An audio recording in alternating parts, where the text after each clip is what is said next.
Isang high-value individual ang naaresto ng mga operatiba ng Santiago Municipal Police Station sa matagumpay na buy-bust operation na isinagawa sa Purok 4, Barangay Hagupit, Santiago, Agusan del Norte. Kinilala ni Police Colonel April Mark C. Young, Provincial Director ng Agusan del Norte Police Provincial Office, ang suspect bilang si alias Aka, 56 taong gulang, may asawa at isang manggagawa, residente ng Barangay San Isidro, Santiago, Agusan del Norte. Ang nasabing individual ay kabilang sa listahan ng mga high-value individuals sa ilalim ng Anti-Illegal Drugs Watch List. Nakumpiska mula sa suspect ang ininalang shabu na may tinatayang halaga na 156,000 pesos. Kasalukuyang nasa kustodiya ng Santiago MPS ang suspect at naharap sa kasong paglabag sa Republic Act 9165 o ang Comprehensive Dangerous Drugs Act of 2002. Ayon kay Police Colonel Yang, ito ay isang hakbang lamang tungo sa isang drug-free na Agusan del Norte. Sa pamamagitan ng matagumpay na intelligence-driven operation, naaresto ang isang suspect sa droga.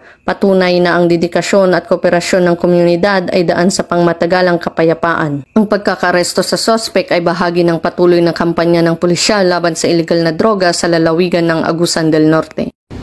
Mula dito sa Police Regional Office 13, ako ang inyong PNN Correspondent, Patrolwoman Jacqueline Cabiles, alagad ng batas, taga-taguyod ng Balitang Pulis.